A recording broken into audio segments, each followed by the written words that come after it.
قرآن كريم محفوظ والمؤمن اللي يفوز يشفع له في البلوى.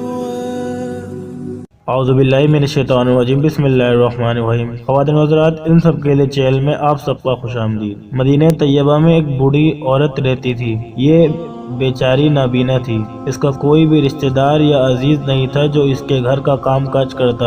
حضرت عمر فاروق رضی اللہ تعالی عنہ کو اس بڑھیا کے حال کا پتہ چلا تو آپ نے ہر روز رات کے وقت اس بوڑھی عورت کے گھر جانا شروع کر دیا۔ آپ وہاں جا کر اس بڑھیا کا سارا کام کاج کرتے، اس کے لیے کھانے کا بندوبست کرتے، صفائی ستھرائی کرتے اور پھر کنویں سے پانی بھر کر بھی لے کر آتے تھے۔ ایک روز حسب معمول حضرت عمر فاروق رضی اللہ تعالی عنہ رات کو جب بڑھیا کے گھر پہنچے تو یہ دیکھ کر حیران رہ گئے کہ بڑھیا کے گھر کا سارا کام کوئی ان سے پہلے ہی کر کے جا چکا تھا۔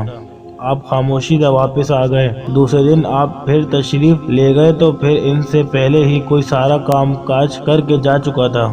حضرت عمر فاروق رضی اللہ تعالی عنہ بڑے حیران تھے کہ وہ کون شخص ہے جو یہ کام ان سے پہلے ہی کر کے چلا جاتا ہے۔ چند دن اسی طرح گزر گئے۔ آخر حضرت عمر فاروق رضی اللہ تعالی عنہ کو تجسس پیدا ہوا کہ اس شخص کی کھوج لگانی چاہیے جو اس نیکی کے کام میں ہر روز ان پر سبقت لے جاتا تھا۔ اگلے روز حضرت عمر فاروق رضی اللہ تعالی عنہ وقت سے کافی پہلے بڑھیا کے گھر کے قریب جا کر چھپ گئے اور اس شخص کا انتظار کرنے لگے جو ان سے پہلے ہی یہ کام کر کے چلا جاتا تھا۔ ابھی تھوڑی دیر ہی گزری تھی کہ حضرت عمر فاروق رضی اللہ تعالی عنہ نے ایک شخص کو آتے دیکھا۔ وہ شخص آیا اور آ کر خاموشی سے بڑھیا کے کام کرنے لگا۔ حضرت عمر فاروق رضی اللہ تعالی عنہ یہ دیکھ کر حیران رہ گئے کہ شخص کوئی عام شخص نہیں تھا بلکہ اس وقت کے خلیفہ حضرت ابو بکر صدیق رضی اللہ تعالی عنہ تھے۔ یہ تھے اسلام کے خلیفہ اور آج کے خلیفہ افسوس۔ امید ہے کہ آپ کو ہماری آج کی ویڈیو ضرور پسند آئی ہوگی۔ جاتے جاتے ہمارے پیج کو سبسکرائب کریں اور ہماری ویڈیوز کو لائک کریں۔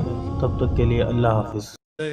مقدر حضور حق سے سلام آیا پیام